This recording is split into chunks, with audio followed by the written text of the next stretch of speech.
Hi, y'all. This is the Honor Podcast. I'm Hanna Halteman, your host, and I'm here with an awesome guest. His name is Zac Lokay.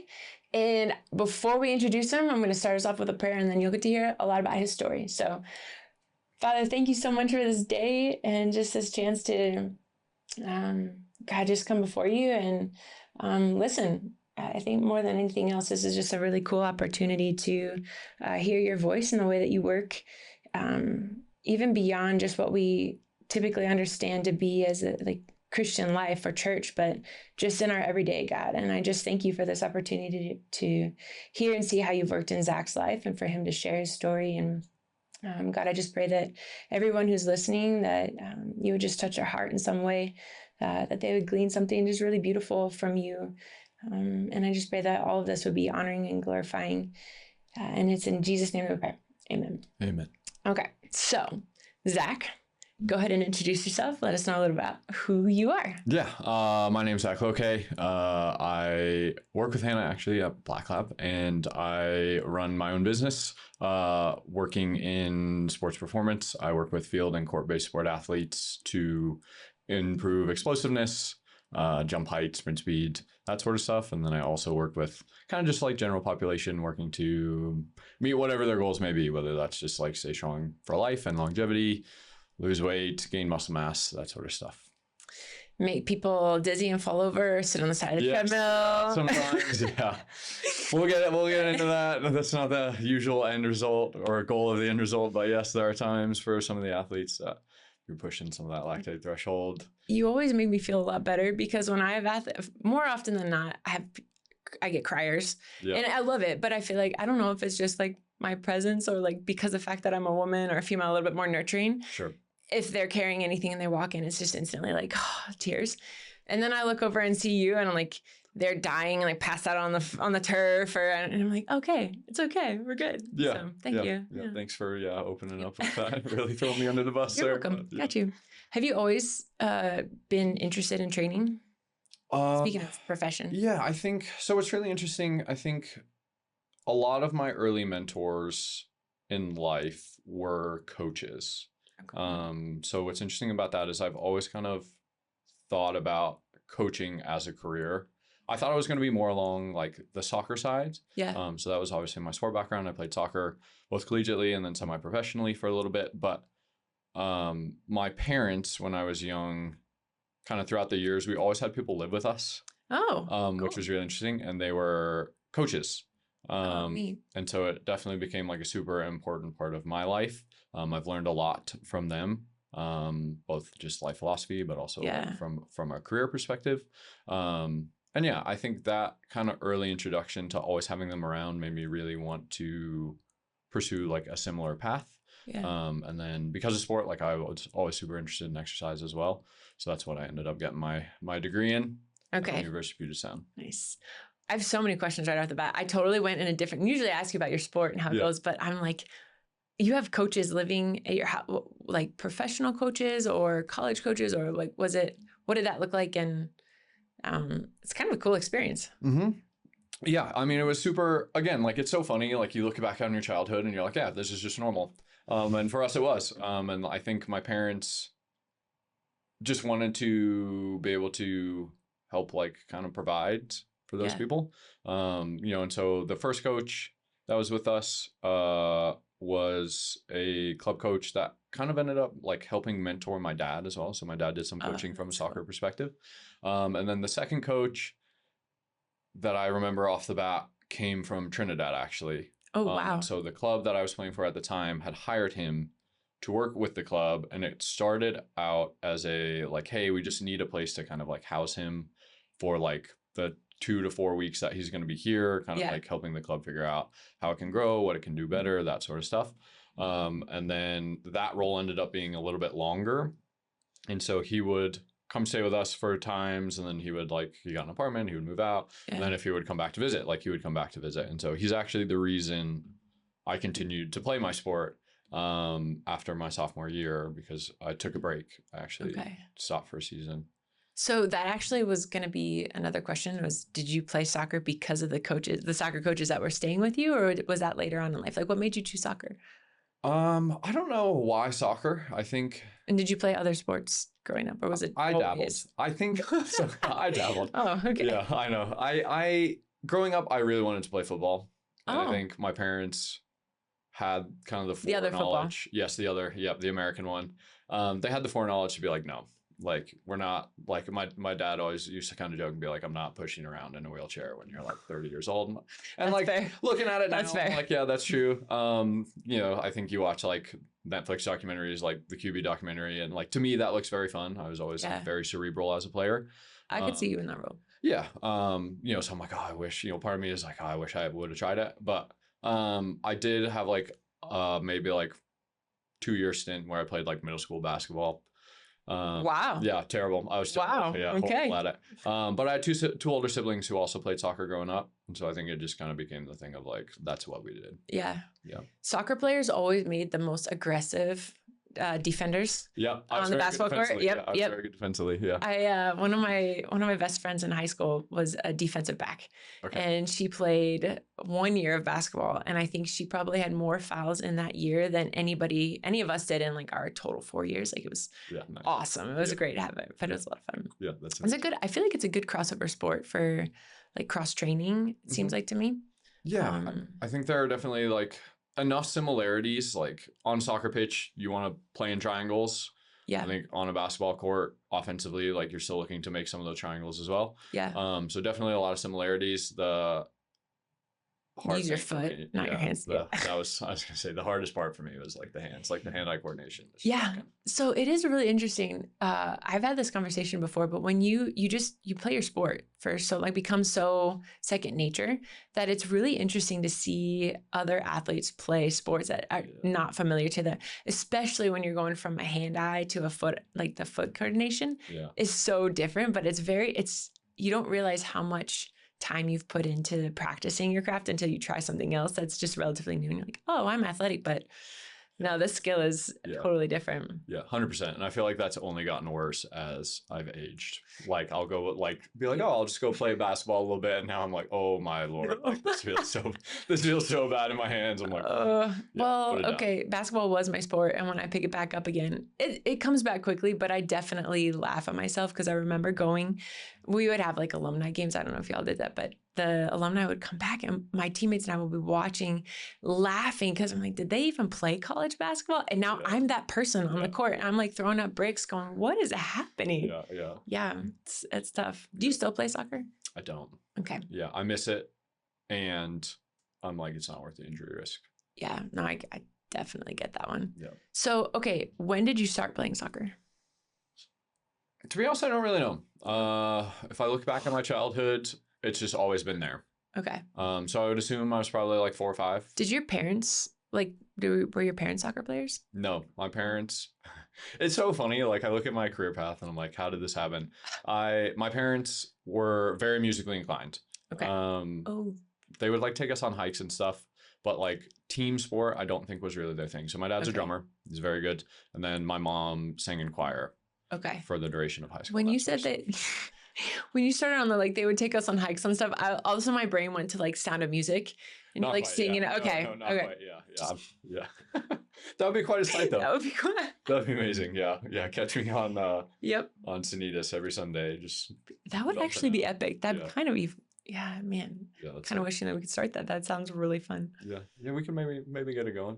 I mean, we've talked about doing like lift and chess. We could do lift and hike and sing. Hike and sing. Ooh, I feel like we could recruit some. No, okay, sorry. So you would hike, not sing, but sing separately. Did you sing? Your mom sung. My mom sung. Yep. So they were a lot more, I think, into the arts, and less on like the sports side. And then I don't really know how we as kids got into it. I know of the 3 of us, Caitlin was probably the best natural athlete.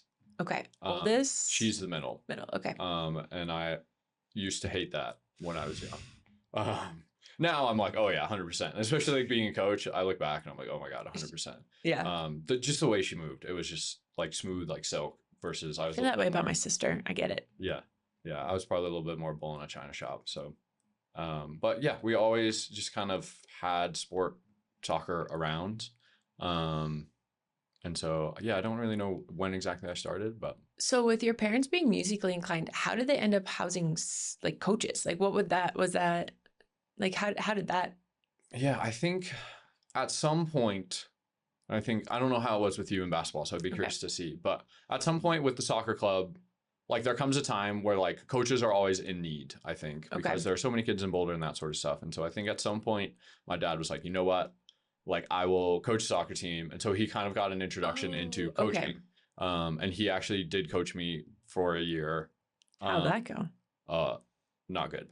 He yeah. That's gonna be really impressed. Yeah, there was another coach working with him named Jeff. And so Jeff's son was also on the team. And so they kind of had a rule where my dad would coach Jeff's son. Okay. And then Jeff would coach me. That's smart. Yeah, it was super smart. Yeah. So my dad ended up getting into coaching. I think it was because of Caitlin. Like, I don't know if she needed a coach at some point. And then as a result, like you just make friendships. Yeah. And then I think a lot of kind of the friends that, they had as adults were in like similar veins. And so, yeah, that's how I think they got introduced to the coaches. But nice. Yeah. I mean, I don't know about if that's the same case with basketball. Like, do a lot of parents? Yeah, I guess so. I think there was some, I guess my AAU coach, his daughter was on the team. But yeah, I think once you get a little bit more competitive though, that's like few and far between, at least in my experience was. Yeah. The travel league coaches are very, like that is a career, very intense that way. So I don't know, but I think it does happen at some of the younger ages. Yeah. But no, so, okay, you chose soccer and that was like your main thing. How did you decide you wanted to play in college? Yeah. So, that's a great question. I think when I look back at my soccer career, I was always pretty average. Not normally what I've used to. Yeah. No, I know. I get that. I get that. And so, I mean, I was also a very late bloomer. So freshman year of high school, I was like 5 feet tall. Really? Yeah, I was tiny. Yeah, very small. But I think I had like size 10 or like size 11 shoes. So I was like it's like a puppy dog with big paws. Yeah, I was super awkward. Until like all through middle school, like the people that I hung out with were teammates, and that wasn't always awesome. Like that didn't always go well. So I actually open enrolled from Centennial to go to Fairview instead of Boulder High. Okay, so you're from Boulder. Local. Yeah, ish. Yeah. And so you don't always hear that. Like it's a pretty transient city, I would say. So it's kind of cool. Yeah.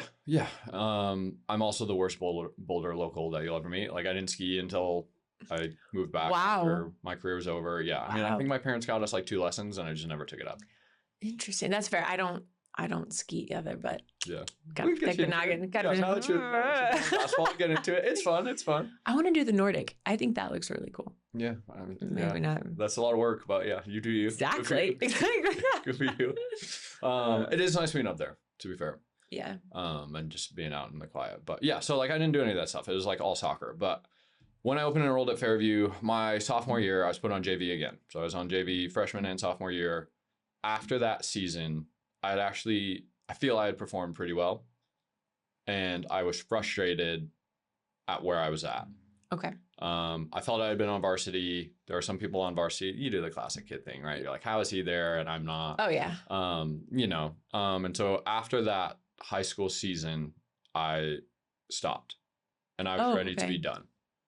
And so what's interesting. Just lost the passion or you were out of frustration? I think a little bit of both. And again, it's always funny, like looking back now as an adult, like I always try and remember that like kids see things differently, right? Yeah. And like there's like the emotion of like you're going through puberty and your hormones are going crazy. There's a lot going on. There's so much going on. And so I think all of that kind of played a role. And then the summer before I went back for junior year, Dion came to work for the club. Not Sanders. Correct. Dion Loftus. Not Prime. No Prime. Yes. Okay. Not Prime. Yes, that's very fair being in Boulder. Football. Yeah. Dion Loftus from Trinidad. And so he would talk to me about it. And one of the things I loved about him was he really believed that like coaching was a psychological endeavor as much as a sport endeavor. And that has sometimes rubbed other coaches the wrong way. Interesting. But like there would be nights we'd be up till like 2 or 3 in the morning, like watching game film.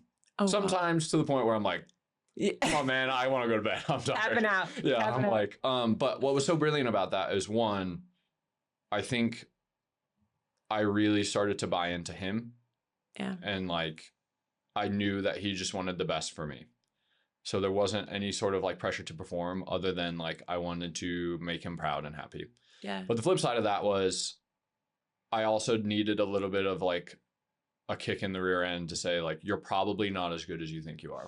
Oh, okay. And so why I think that's so important is a lot of times as a coach, you'll have a kid come up to you and be like, oh, I'm really good. You know, I'm a soccer player. I'm a really good passer of the ball. And you say, okay, film doesn't lie. So if you sit down and you watch the film and 7 out of 10 passes they're completing, you say, okay, like you clearly have some skill with this.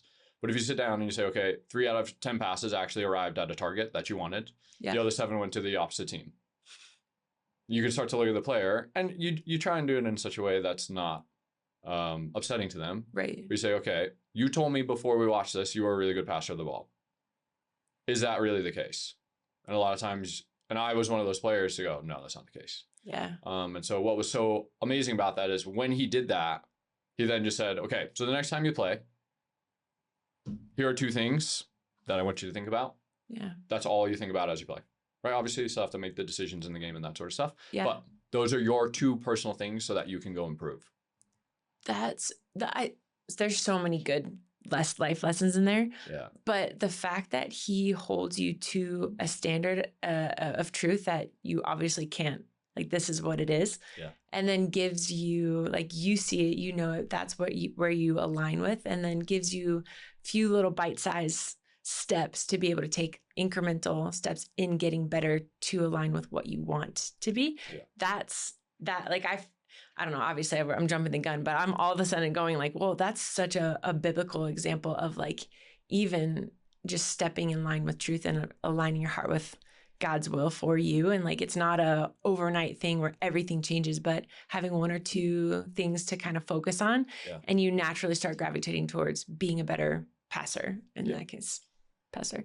But that's so cool. Yeah, it was amazing. What an influence. Yeah, and one of the awesome things about him is he was like, he's very God-driven. Like he definitely like has a heart for Christ. And I think looking back, like my parents had a lot of those moments of like, call it serendipity, if you would, where like, I think there was a reason he was able to like come live with us and it worked so well for a time, you know? And so I think those things are always just make me smile. When you have those moments to say, you know, to your point, like, whether it's sport, whether it's life, whether it's faith, like when you have that just natural kind of coming together and like it always just makes me look back and smile. You know, another thing too, I think is really cool and I think really important is the fact that like he didn't pressure you, or the way that it seemed like the way that he lived. I'm actually really, I think this guy sounds amazing, but you know, keeping you up until 2 a.m. watching game film, but more so is rather than like a hounding, it sounds like it was more of like an investment. Yeah. And I think sometimes, especially in that younger age, when you have someone who's just willing to invest time, like time is a precious commodity. And for someone to give you their time, obviously, whether it was communicated or not vocally, like that communicates something to you. Like you do have value and you're worth someone investing time. And like, that's really special too. Yeah. So man, what a gift. Yeah, truly. I mean, truly, like he is the reason I took the sport back up. And so I think as a coach, I have borrowed a lot of like sayings. I've borrowed a lot of ideologies, and I've just kind of tried to funnel them into like what I believe and how I want to train athletes and how I want to build them up. But the main thing for my return to play is he always used to tell me, Zach, do you know where the most potential in the world is? I go, no, Dion. He'd go, it's in the grave.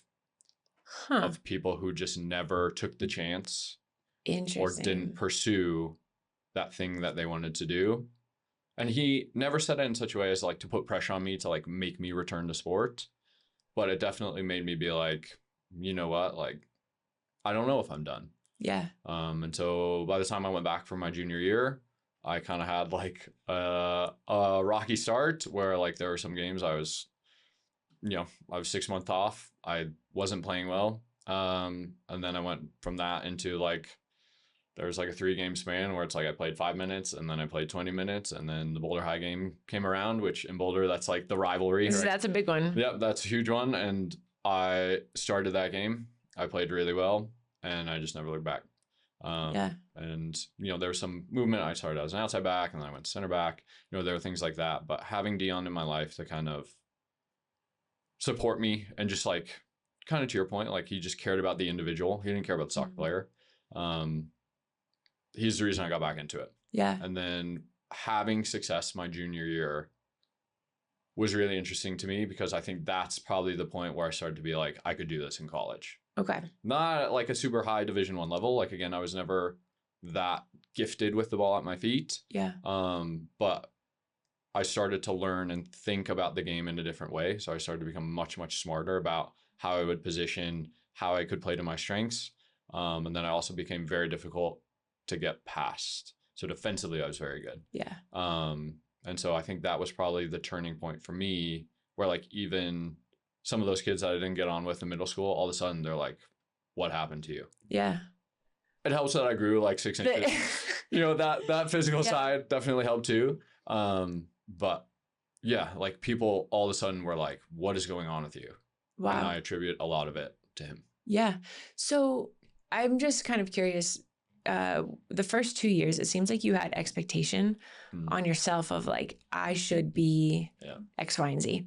And I'm just curious if that changed and if there's a connection there where coming back, the I should be is no longer necessarily there because you were out for 6 months. So now it's like, well, I'm playing because I have a drive to not leave potential and I'm going to maximize what I have. And if that helped, did you have expectations in the same way that you did your freshman and sophomore year, or was it a different outlook in how you pursued soccer? Does that make sense? Yeah, it does. I think looking back, I think I went back because I missed it. So having some time away too, when you can kind of zoom out like that, kind of makes you remember like what's really important and what's not. Mm-hmm. And I just think I missed it. Yeah. And so I went back being like, you know what, like I want to do this because I enjoy it, not because I have to perform a certain way or because I have to go play at a certain division. Yeah. And I think, even as a coach now, like I'll have conversations with athletes to be like, well, why do you want to do this? Mm-hmm. And then I'll be like, if love of the game and like enjoyment of what you're doing is not 1 or 2, you start to have those conversations with athletes to be like, look, like still play 100%. Right. But like give a think as to like why you really want to play. Yeah. If that makes sense. And I think sometimes too, especially in our culture today, I don't know if you feel this, but it's almost like, well, this is what it's expected of me. And my parents have invested a lot in me, or, this is what I've always done. And so it's a lot easier to just continue going down that path without giving any thought to whether or not you enjoy it. Yeah. And I think that's something that we've like been progressively falling more into that flow. Where I remember when I like first started training athletes, I would combine like character principles and like little activities in our cool down, in addition to training, just because I felt like it was so formative. And this was more like middle school, high school age. Yeah. And in middle school, I did this like, okay, you're going to use your creative juices and we're going to bring in some pens. And after the cool down, we're trying to, fire off some of the brain synapses and like maximize that time. They had blank page and there's 2 teams and they had to just like draw. I drew like one random line on each and they had to create something with it. Yeah. And then share a story about it. And it was team building and all sorts of things. Yeah. But these kids literally had a meltdown. It's burned in my memory forever. One of these middle school kids was crying because I didn't tell him what to draw. He could not put it together. And so to put athletes in a position now, I think it's really important to be asking those questions. It goes against the grain and against what they're conditioned to like just do what they're told, but start thinking for themselves at an early age. But then it really helps preserve their longevity in sport too, because if you're doing it because you don't love it, or you forget why you love it in the first place and you're still doing it, you're still going to burn out. Even if you do love the sport, it gets to a point where you're like, I don't, where you just need some clarity and perspective. 100%. And I think as a coach, I love that you brought that up of like, because you didn't give the clear instruction. Yeah.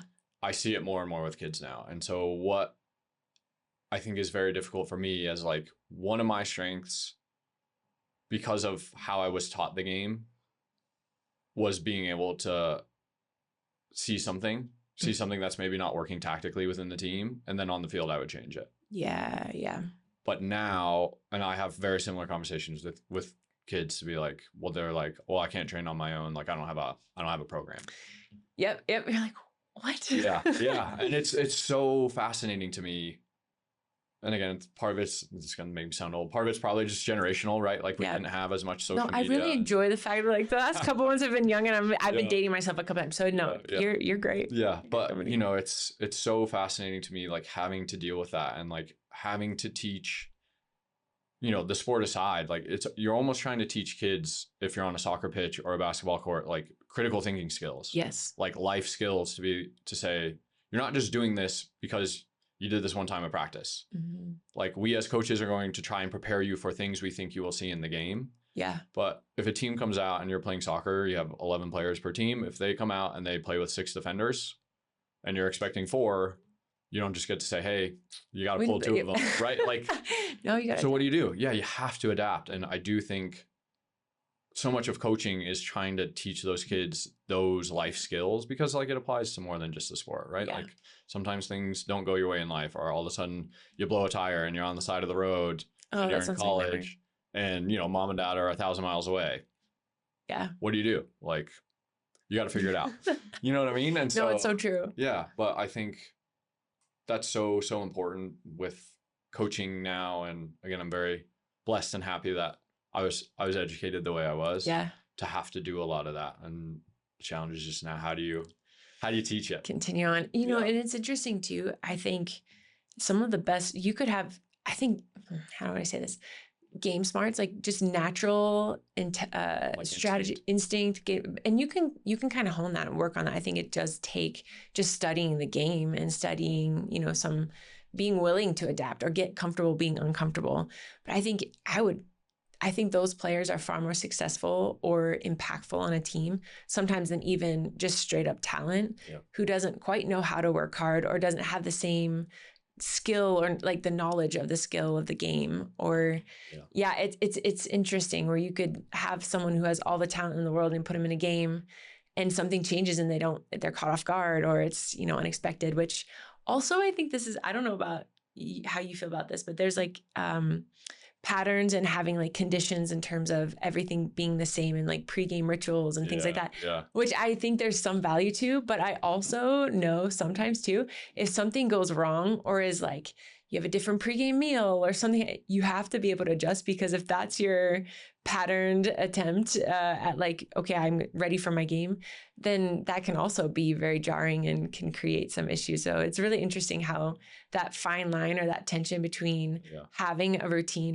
that's why I like rhythm, having a rhythm where you have some like basic things to kind of help keep you in check, but also being able to flow with the changes that need to happen. But I don't know, that might be a completely unrelated, but I do think it's really interesting to have that like basketball, that sport sense that is like an untangible that you can't always necessarily coach, but it has to come from within an athlete. Yeah.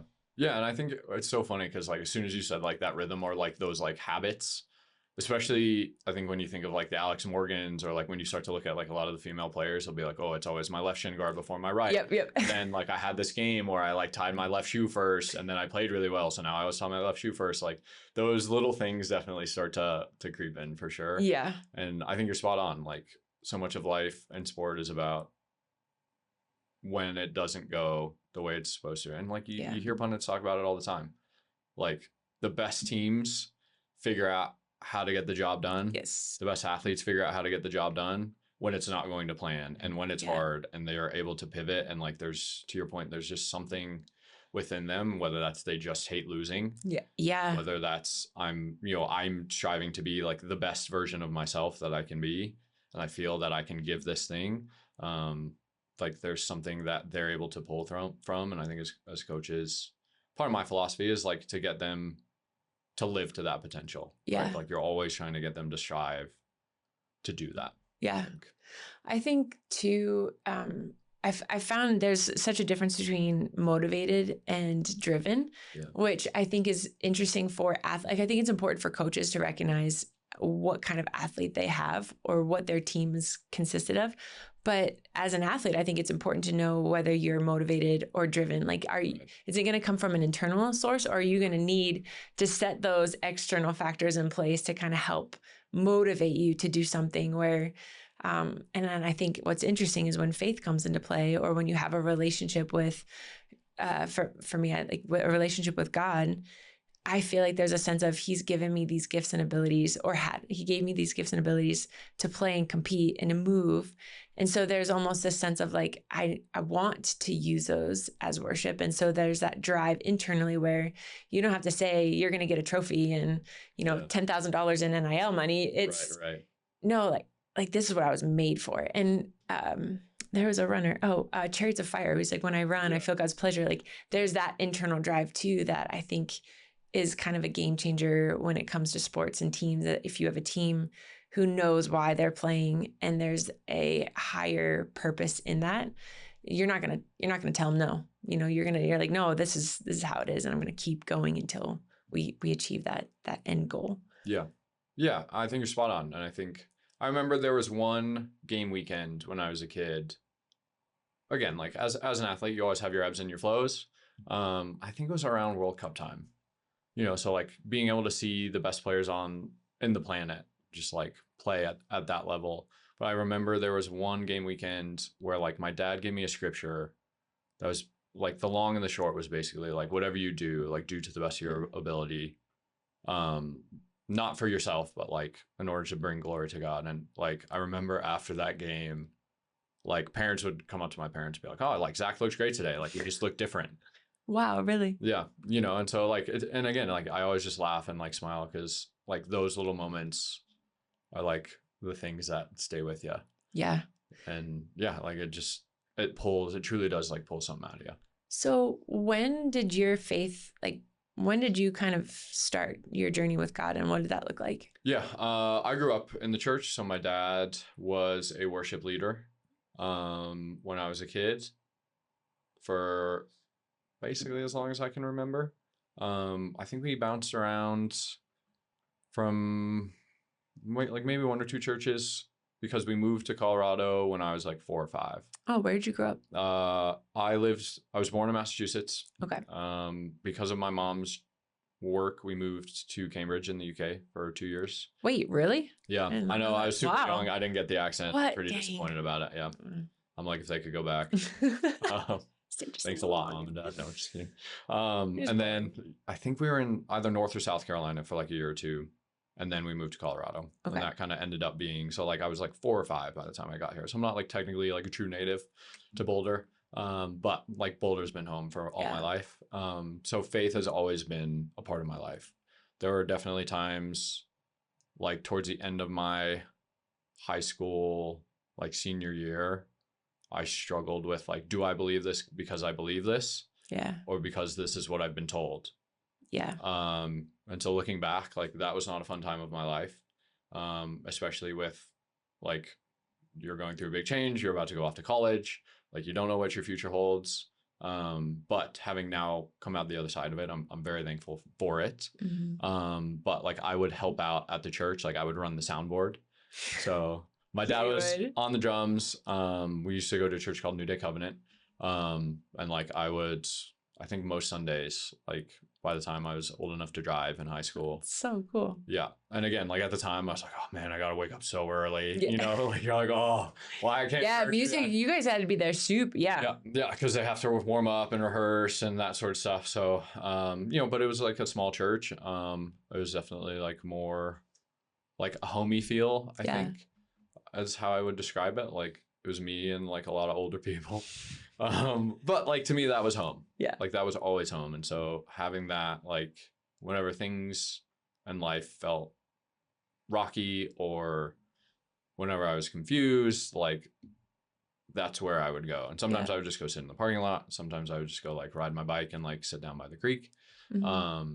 But it's always been a part of my life.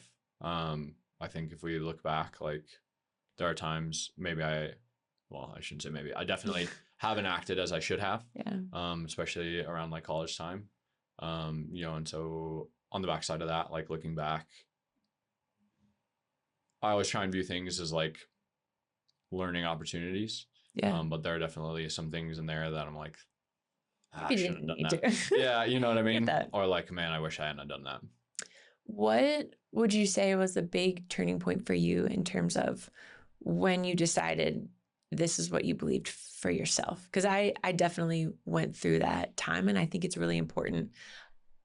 Let's say I think there's a lot of Christians or people who have grown up in the church that are almost afraid to ask those questions.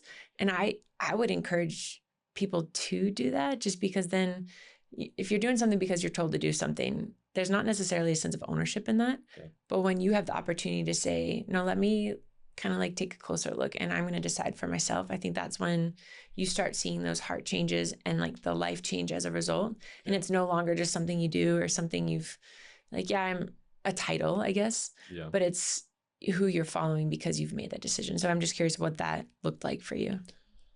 Yeah, I think, I don't know if it came all at once. Like, I don't know if there was really a moment where I was like, yep, it's because I believe this. Yep. I think as I kind of like struggled with it and continued to struggle with it, I would look at some of my thoughts or decisions and be like, yep, it's just because like this is who I am and what I believe. Yeah. Like this is so core to my life in some things or the way I view the world that that's how I kind of came to be like, yeah, like this is what I believe. Okay. And so, yeah, I mean, there wasn't like, there are little things where like, I remember early in high school, like you just have like the high school angst, like I was just, my dad used to call me Lurch. He used to like, Lurch. Yeah. From the boys, especially. I feel like boys, they're, yeah. Yeah. And so like, I was just moody. I wasn't saying much, but I remember at the time, like I spent a lot of time angry, but at nothing. Right. You're just kind of like in that weird, like phase. And so, like I remember a time I rode my bike down to the creek and I was just like, why am I so mad? Yeah. And I just went to go pray about it. And it was literally like in that moment, I was like, I just felt God being like, you're going to be all right. Like, I gotcha. Mm-hmm. And like, I felt like I came back from that a bit of a different person. Like I literally just felt it all just kind of like, drain. Like I've had moments like that in my life, or again, like moments of like serendipity where like, how did my parents get hooked up with Dion? I don't, it just kind of happened. And, I can tell you like, I've been having thoughts similarly like lately where I'm like, okay, now that the summer's winding down and business is a little bit slower, I've got kids going off to college to go play. All the high school kids are going back. I have to laugh because like there was a morning this past week where my wife and I were just talking about, what do we want our purpose in life to be? Or, what do we feel like we're called to? And, as part of that, I'm like, it's like sometimes you just go through those self-doubt moments where like, I don't feel like I'm good at this. Mm-hmm. And then I got a card from one of the kids that I work with. Basically the exact opposite, being like, thank you so much for what you do. Like, you're so good at it.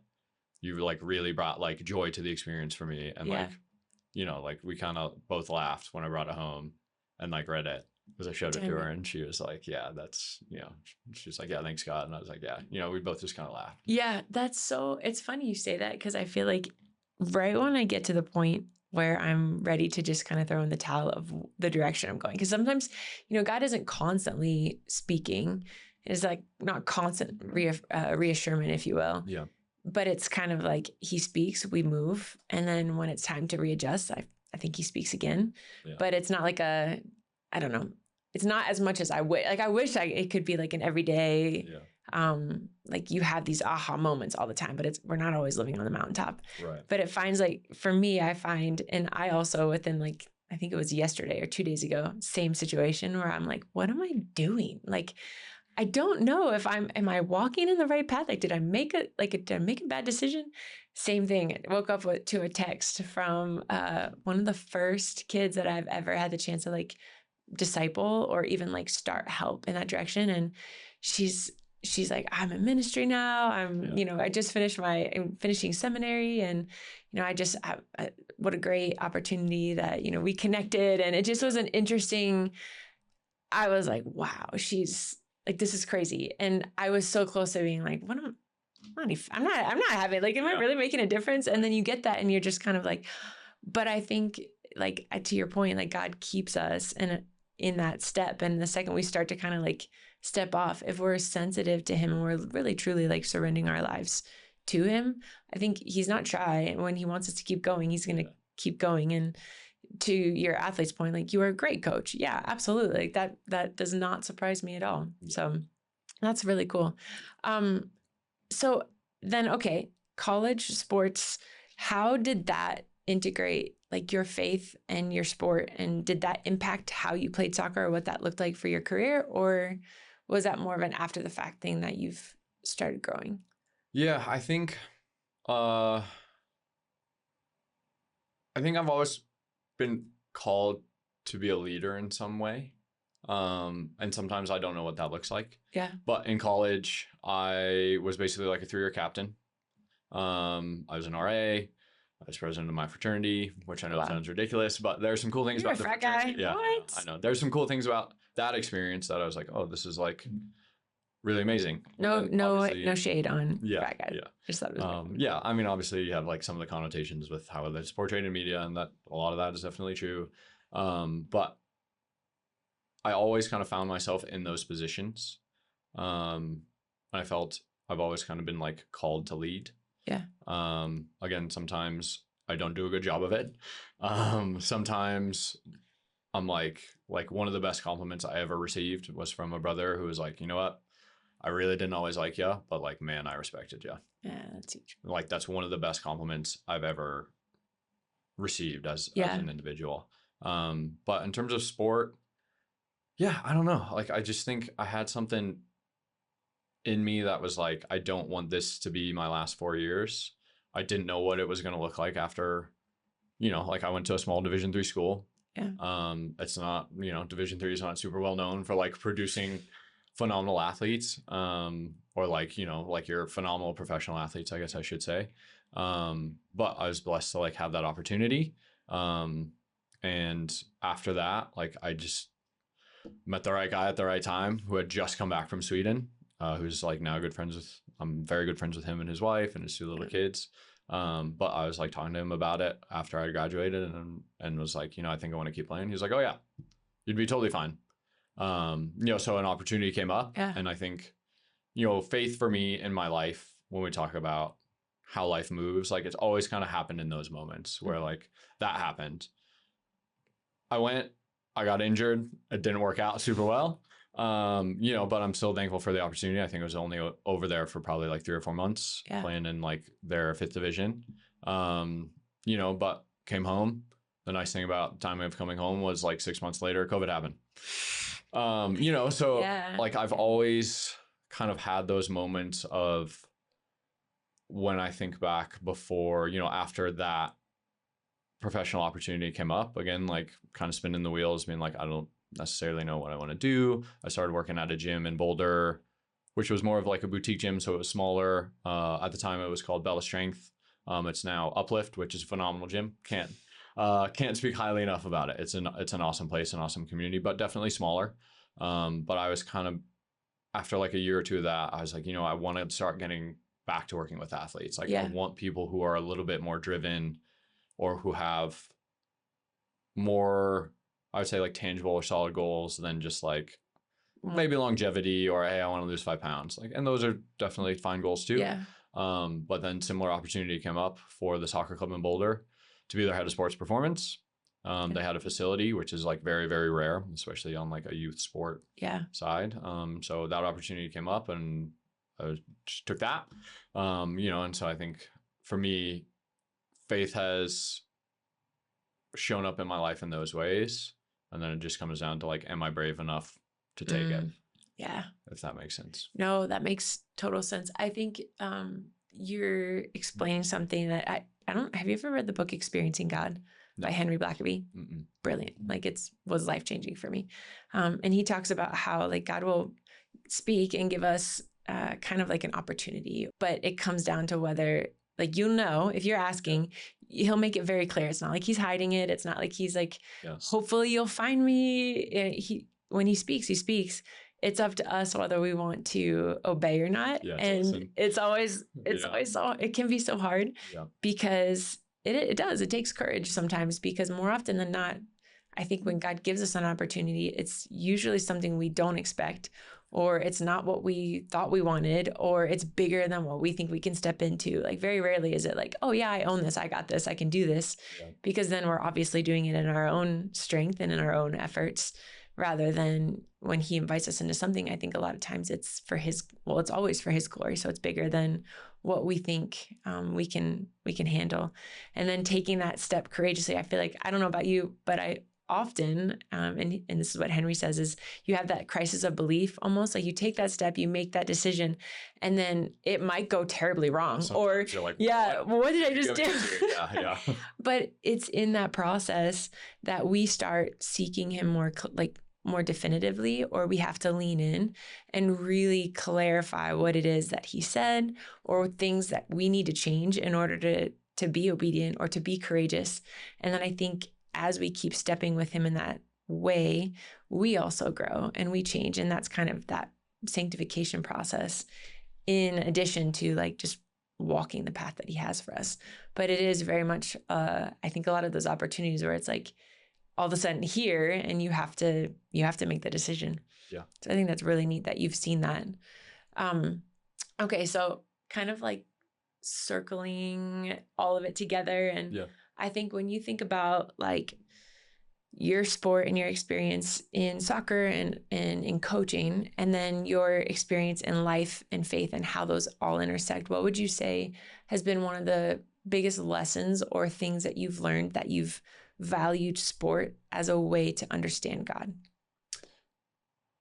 or experience him?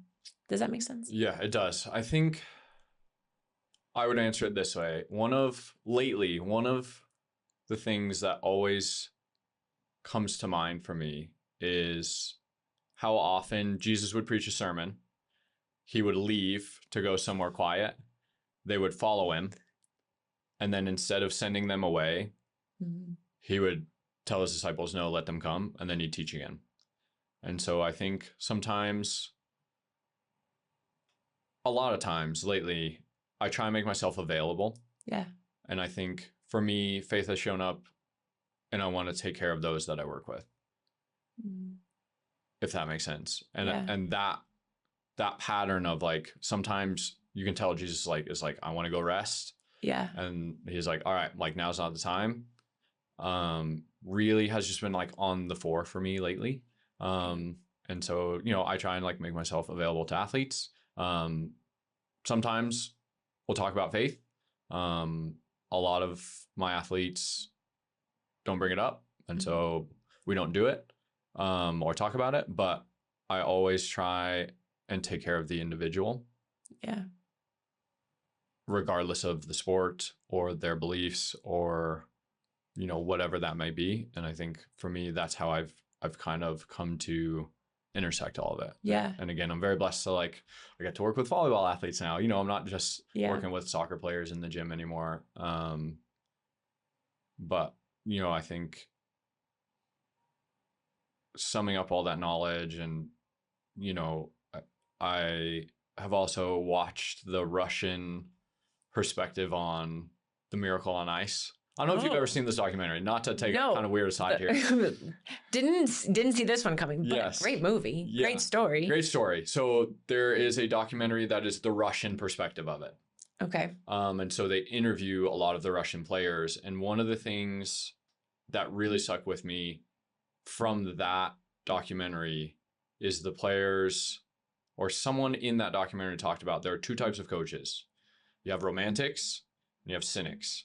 Okay. And so the romantic is the coach that wants the players to love what they're doing. Okay.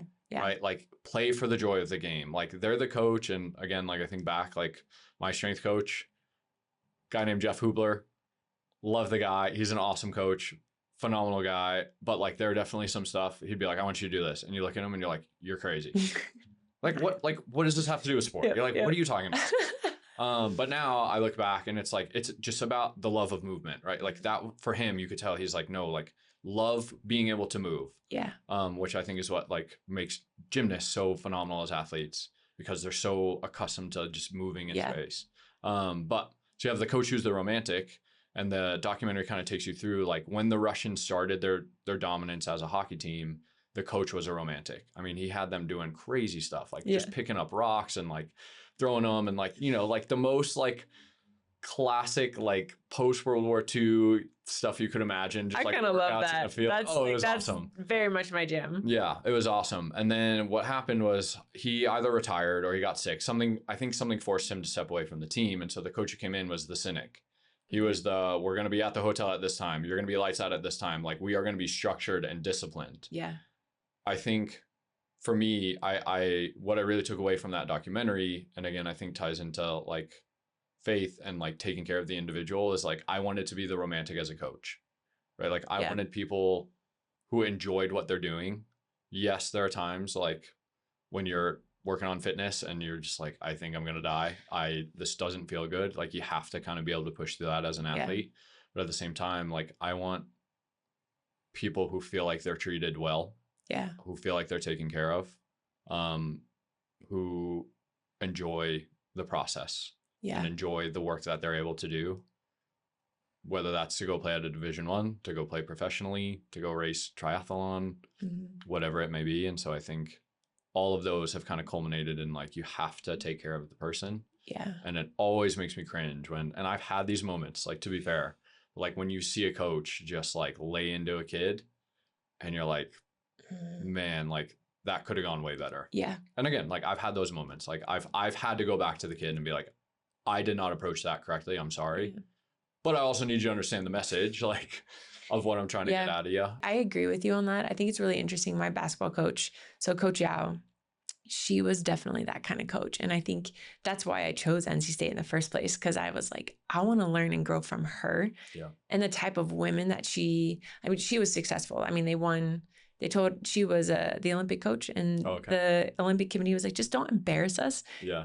Because at the time, Russia was just blowing everybody away. And she came back with a gold medal. Like it was insane, but she never really screamed or yelled or lost her temper. She would just get disappointed. Yeah. And her disappointment, was like way worse. Yeah. And that just, I think there's a way, what I hear you say is the way that you live and the way that you conduct yourself is a testimony to who you are and whose you are and how you want to impact people more so than like telling them what to do, but being available in how you, not just your time, but like how you show up and your presence and the way that you love them well. And I think that's really admirable. Yeah, thank you. I respect that. So, so grateful to have you on. This was fun. Thank you so much for having me on. Okay.